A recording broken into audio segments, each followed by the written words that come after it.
All right, we are live. Wow. All right, that's what's up. Let's go and make sure.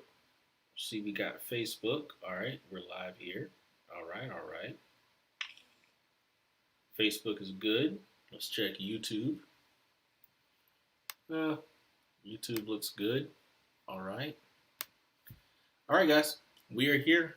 Welcome here. John Ken Talks. Oh, this is not John Ken Talks, my bad. Other YouTube channel. This is Jay Plays Keys. We're talking about music, piano, music ministry, all that good stuff. I'm ready. Um, wow, 2020 was a crazy year, right? Um, and in the context of music ministry, it was a profound shift in the way we are used to doing business, right? Music obviously is something that's communal, it's something you come together to do, and we weren't able to do that this year a lot. But in 2021, hopefully things are going to look better. Hopefully we're going to be back worshiping together, playing music together, things like that. And so that's why I wanted to talk today about intentional leadership or intentional team building 2021 tips for your music ministry.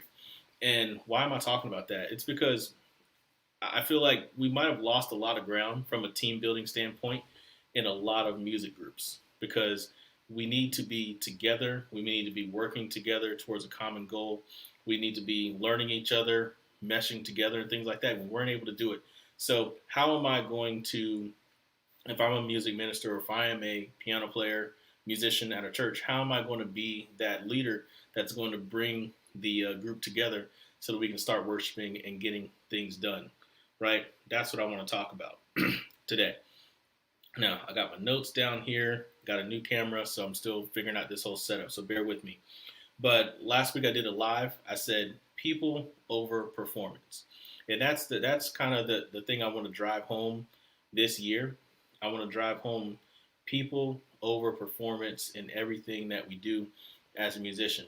And what does that mean? That means that um, more so than getting everything right, getting everything perfect, getting everything just the right pitch, I want to make sure that we are building a team that actually likes each other, right? A team that actually wants to work together with each other. That's more important than all the perfection and the formalities. Because if we like each other, if we like working together, if we respect each other, then over time we will begin to exhibit excellence.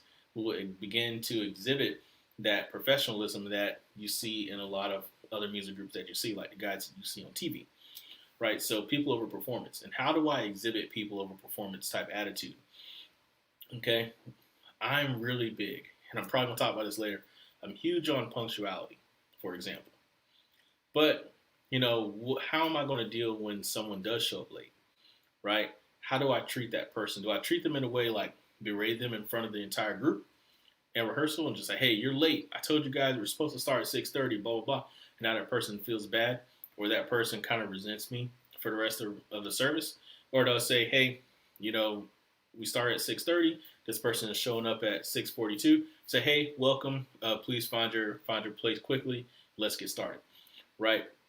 That way, the person does not resent you, and you haven't created that kind of negative atmosphere in that rehearsal. That's what I mean by people over performance, right? The perfect thing to do would be everyone show up at 6:30 like we're supposed to. But I also want to make sure that while we're rehearsing, while we're getting together, I want to make sure that we are, frankly, just being nice, right?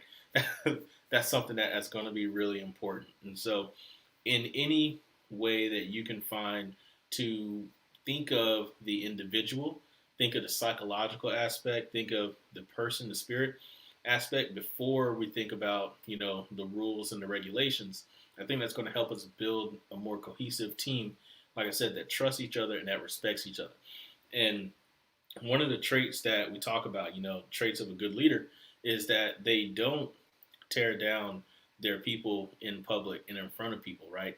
And so when we're coming back, and if someone does make a mistake, if someone is late, if someone is off, we want to talk about that to them after, the rehearsal or after the team has left for the day, right? We don't want to tear them down in front of everyone. And that's what I mean by the people over performance, because the performance will come if we get the people aspect right. If people like working together and people respect the leader, they're going to show up on time. They're going to have studied and be prepared to perform properly, right? Because you have exuded that professionalism as a leader, and you have inspired them to come and bring their best to the organization, right? And so I don't have to, beat you over the head every time you make a mistake. You're going to do that in your own brain because you're like, wow, I really let the team down, right? By, doing whatever. And honestly, sometimes people just have other things to do, right? If you're late, maybe, you got off work late, maybe you had to pick up the kids, things like that. So let me not, as a leader, assume that, you just were not respecting me, right? And if I have to keep telling you, hey, respect the leadership, respect the team, respect, then obviously it's not really coming from the inside of that person. So again, like I say, number one, people over performance.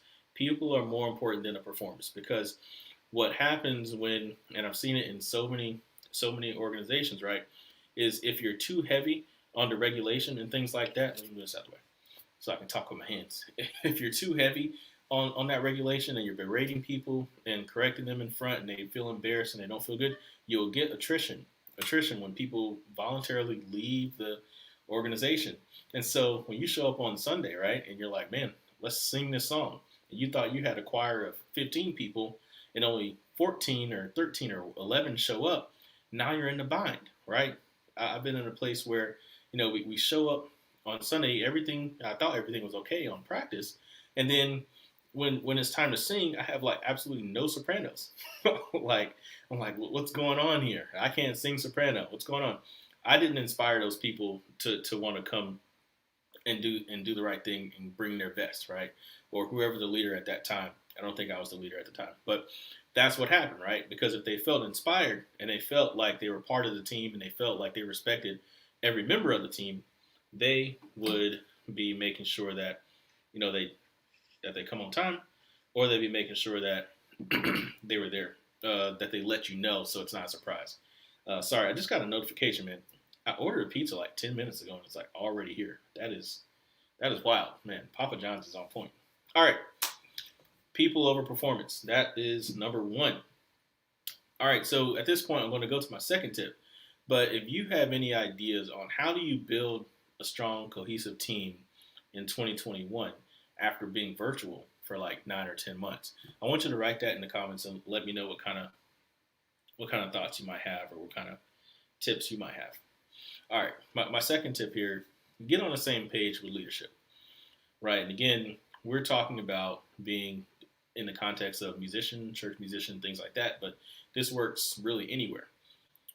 A lot of times in the music department, we're in there, we're doing our thing because we have a show to put on every week, right? And it's hard, it's heavy.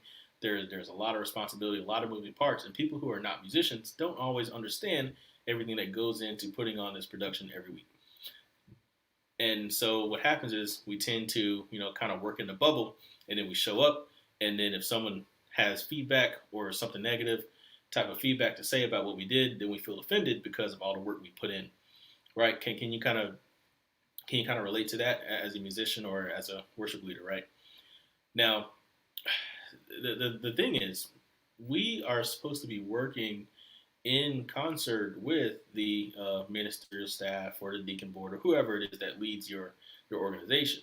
And so I would say, before, we get back and say, all right, we're back, let's just go back to business as usual. Like, try to have a sit down with the leadership and say, hey, what is it that you're looking for this upcoming year? And how do you see music playing into that? What type of songs are you looking for? Do you have a list of sermon topics or whatever that you want our music to back up? What sort of special selections are you thinking about? What about holidays? We've got Martin Luther King coming up. We've got Black History Month coming up. We're going to be running up on Easter. How can I best support that? Let's not let these things walk up on us and catch us by surprise and catch us out of sync, right? So talk to your pastor, talk to your youth leaders, talk to your deacon board or whoever, and just have that conversation. And that way, because just like you are a team with the other musicians and with the choir, you're also a team with the other roles within the church. And so you're also building that team just by having those conversations. Like I said, it's so easy just to get back into, life as usual. Just say, hey, rehearsal is on Tuesday and Thursday, church is on Sunday, and things like that. But let's find time to just have these side conversations kind of at the strategic level when we're not working on music, when we're not under the gun from a schedule standpoint, just say, what is it we want to accomplish in the month of January? What is the main message we want to drive home with the people that we are serving, right, in the congregation? And pastor says, oh, well, I really want to talk about unity, or I really want to talk about healing, blah, blah, blah.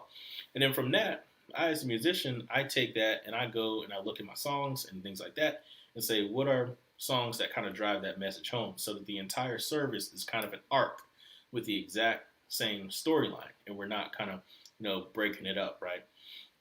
So that's my second tip. Let's see. My third tip here for intentional team building, 2021, music ministry tips for 2021, is, celebrate the wins. And this is something that I found was really helped in other ministries I was involved in from a music standpoint, is, when something goes really well, you have to take time to sit there and say, hey, this went really well. Whether it's at the beginning of a rehearsal, whether you, meet up and say, hey, let's all go to lunch or dinner or something like that, which would probably be virtual these days or whatever. But you have to celebrate what went right, because so often we only talk about what went wrong. And so, anytime there's feedback, it seems like it's a negative thing. But if, you have a good church service, or you have a good musician who plays really good or something like that, and they do something out of the ordinary, let's take time, in front of everyone, send an email, send a group text, or, on a Zoom call or whatever. And let's just say, hey, I really appreciate the way such and such, carried the service, such and such led that song, such and such, did X, Y, and Z. It lets everybody kind of celebrate that as a win. And that's so important for team building, because, again, it's not just the leader who's a leader, right? Whenever you recognize the achievements or the efforts of someone else, now you're building these other tiny leaders within the group that, they might not lead through authority or position, but they lead through influence, because it's like, okay, here's another role model that does really good work. I'm going to try to be like this person. Or here's a good role model that does this very well. Let me go and talk to that person and kind of find out, how they do what they do, right? So these are like team. Ooh, man, my camera. These are team building concepts that, are already at work in the job that you work, right? And what I'm saying, hey, let's bring that into the music department, and let's see if we can build some really good teams, really good cohesion coming off of this, 9-month kind of virtual hiatus thing we've been doing. And because it's going to be really, really important, because people will change, over 6 to 8 to 9 months, right? Things happen in your family, things happen on the job, there's more stressors, some people are winning, and they're not as focused. And so when you come back, you're not coming back to the same praise team or the same choir that you had in March, right? You guys are going to come in, you're going to have to meld back together again. Not quite like you're starting from scratch, but almost like that, right? And so we're going to have to reestablish some things like, again, I always talk about punctuality, starting on time. That is the best thing you can do for team building. And at this point, I'm kind of just riffing right now, but that's the best thing we can do for team building within a music organization, is start on time, because that starts you off. It's kind of like making your bed in the morning. The very first thing you did was start on time. You already started with a win, right? If something starts at 6:30 and then we're allowed to wait until, say, 6:45, 6:50 to start, now everyone's lethargic. We're kind of dragging in. No one really knows, have you actually started yet? And so it's really hard to, grab that attention and get right to work. And so you're already starting from a loss, right? But if, we start at 6:30 or 7 o'clock and you actually start rehearsal at that time, no matter who's there, no matter who's ready, you at the piano, you start playing the warm-up song or whatever, you start praying, whatever it is you do, you're already starting from a place of, winning. So I think that'll be good. All right, my battery is about to run out. So, guys, thanks for joining me for this live. I hope to see you again in the next live stream. If you're not already subscribed, please go and subscribe at Jay Plays Keys on YouTube. And hey, I'll see you in the next video.